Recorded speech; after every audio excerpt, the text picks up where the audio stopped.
Now, let's talk about LinkedIn Premium. And I want to make this clear because I know some of you are going to go and see the price tag for the premium. You're like, oh my gosh, that's pricey. You don't actually need premium. I personally have LinkedIn Premium, but I was talking to the lady you're going to be hearing from. She's going to be putting together, she actually already has. I just need to go and look over it and then give it the money bag approval and send it off to the team. But she actually said, she's like, oh yeah, your students actually don't need LinkedIn Premium. Like, I never had premium.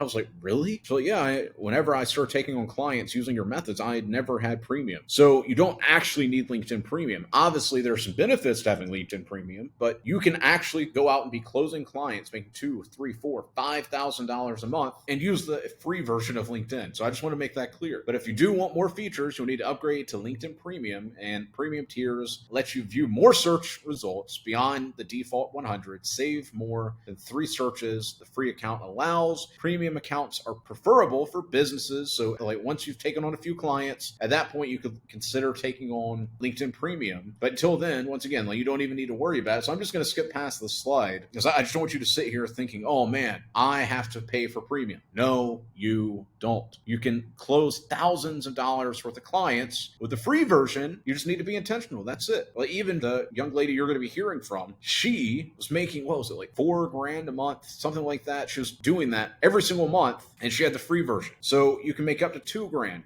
$3,000, $4,000 a month using the free version of LinkedIn. So remember, do not put all these obstacles in your path because your mind wants to give you obstacles, but I don't tolerate that. Neither should you. You are here to win. So I'm going to give you every single tool you need to win. So here's some other paid options. Paid options are a 4-tier system that consists of Premium Career, Premium Business, Sales Navigator, Professional, and Recruiter Lite. Each have different costs and limits, but all have tools to help businesses with their needs.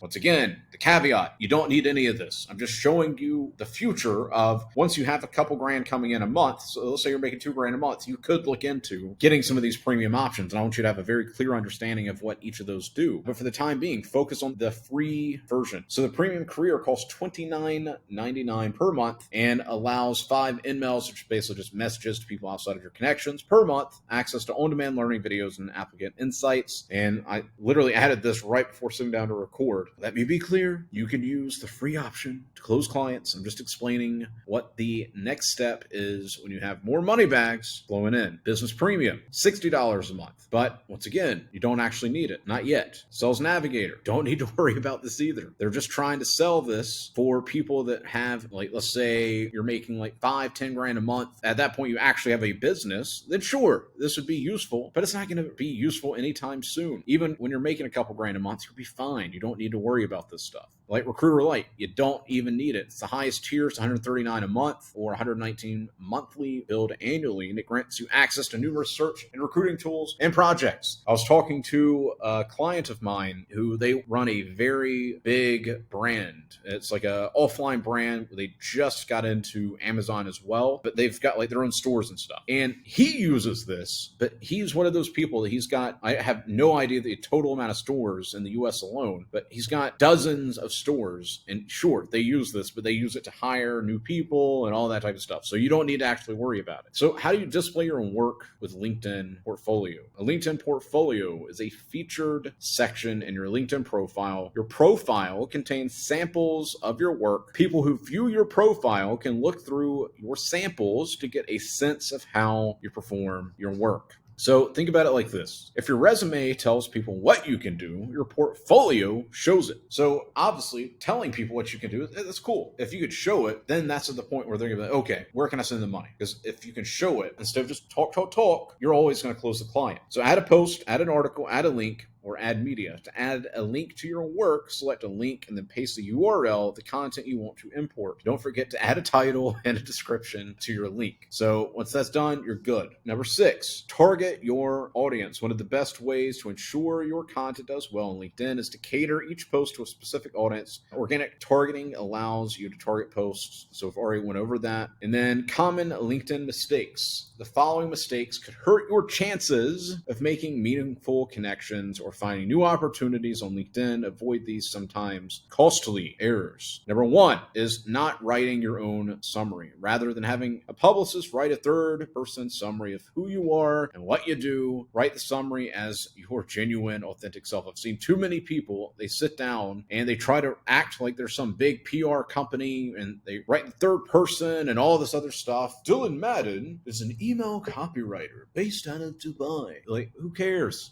They want to know who you are. So I could say, my name's Dylan Madden. I've been featured in articles or in newspapers such as New York Post. I've been featured in over a dozen podcasts. I run an email copywriting and social media marketing agency, blah, blah, blah, blah, blah, blah, blah. That sounds way better than me trying to talk in the third person. So write the summary about yourself. And you don't need to say, I'm a freelancer, I'm 14, I'm 18, I'm 21. Nobody cares what your age is. Just simply tell them, I write emails for offline and online businesses that are seeking to not be left behind in the modern times, blah, blah, blah, blah, blah, blah, blah. I help people edit their videos to create longer watch time and impact any social media platform they upload their videos to. Like, literally, whatever you're thinking, just tell them what you do. It's that easy. Number two, having a bad photo or not at all. As I was talking about earlier, like, don't sit there and have, like, imagine you just take a selfie and you do the peace sign. Don't do that because nobody's going to take you seriously. Have your dad, have your brother, have your sister, have your mom, have your best friend, whatever. Tell them to take 10 different pictures. So, like, go sit down at a restaurant, at a cafe, go for a walk, sit on the couch, sit on a chair, sit at a desk, take different pictures of different backgrounds and just pick the one that really stands out